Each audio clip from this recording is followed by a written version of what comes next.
Теперь, когда мы зажгли сигнальный огонь, нам нужно дождаться, пока кто-то его заметит.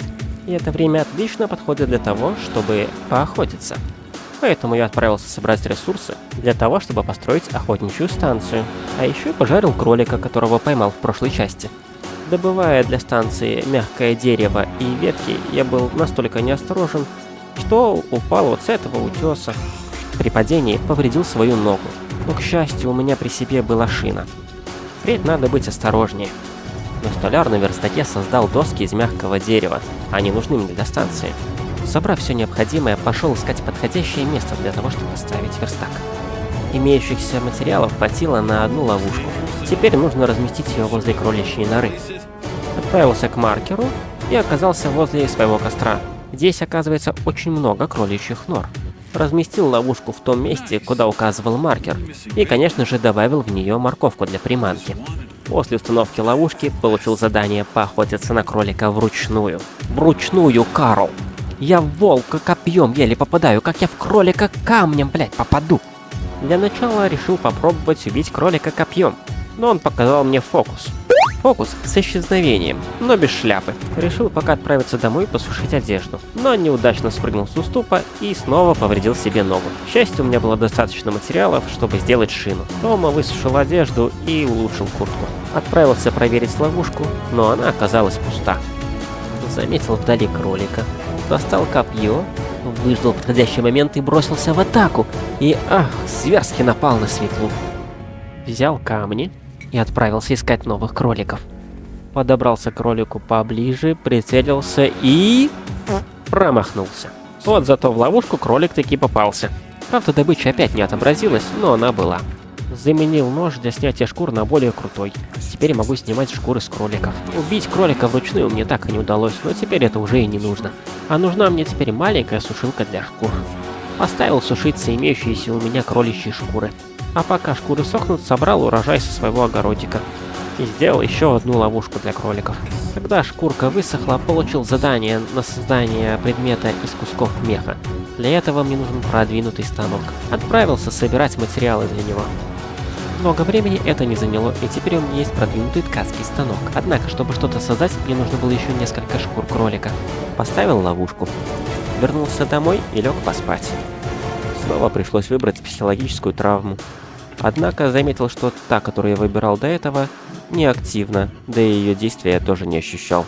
Поэтому выбрал снова ее, так как она самая безобидная. Проснувшись, пожарил себе картошечки. Понимаю, не самый лучший выбор для завтрака, но мы же тут выживаем, какая разница. Создал еще одну ловушку и пошел ее устанавливать. Но встретил по дороге вот этого пушистого товарища. Люблю, когда еда сама к тебе приходит.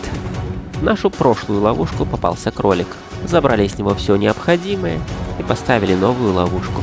Нашел тушу кролика, с которой я не собрал шкуру. Вернулся в убежище, собирая по дороге материалы для новых ловушек. Пожарил себе немножко волчатинки и отправил шкурки кроликов на сушку. А пока они сушатся, решил побродить по окрестностям. Нашел сундук с лутом и скалу, на которую можно было подняться.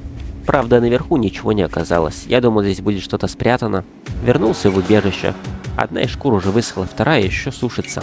Создал травяную мазь для лечения ран и забрал вторую шкуру с сушки. Теперь смог создать себе меховые перчатки. Получил сигнал по рации от Джоэла. Однако связь была очень плохая, и через какое-то время сигнал прервался. Теперь нам нужно вызвать Джоэла с вышки. Однако есть и дополнительное задание – повысить защиту от холода до 13 единиц. Этим я и займусь, прежде чем вызвать Джоэла с вышки. А это означает, что мне нужно создать еще штаны и куртку из меха. Поэтому я отправился проверить ловушку на кролика. И меня ждал успех. Но одной этой шкурки, разумеется, будет мало, и поэтому я активно занялся сбором ресурсов для крафта новых ловушек. Пока собирал материалы, наткнулся на этот разрушенный домик.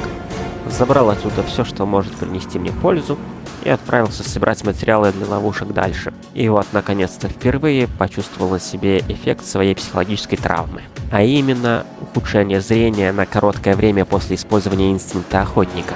Но, как видите, эффект очень быстро проходит, именно поэтому я выбрал его как самый безобидный. Тем более, что инстинкт охотника я использую не так уж и часто. Наткнулся на оленя, которого, скорее всего, убили волки. Странно, что они не съели его мясо, я спокойно его забрал себе.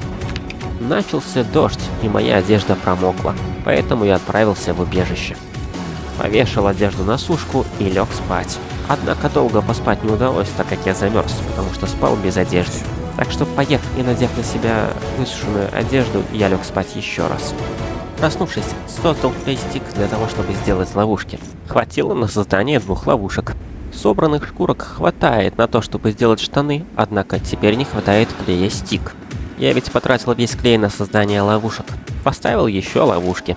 Затем поставил устройство для сбора сока на дереве недалеко от дома. Ведь это один из основных компонентов для создания клея-стик. Собрал добычу из тех кроликов, которые попались в мои новые ловушки. И поставил их шкуры на сушку. Создал себе меховую куртку. Затем создал еще ловушек. Установил их возле кроличьих нор и стал дожидаться, пока в них попадет добыча. Отправившись проверять, попал ли кто-нибудь в ловушки, наткнулся на волка. Во время сражения копье сломалось, поэтому пришлось взять в руки топор. Надеюсь, шкуру топором ему не попортил. Собрав и высушив достаточно шкур, создал себе меховые штаны. Дополнительное задание выполнено, поэтому пришло время отправиться к охотничьей вышке и вызвать по ней Джоэла. Нам удалось связаться с Джоэлом. Он сказал, что нашел какую-то зацепку по поводу нашего друга Майка, но связь все еще прерывалась, и поэтому все, что мы поняли, это то, что нам нужно найти гавань. И еще он упомянул железные дороги. А затем случилось то, чего я явно не ожидал.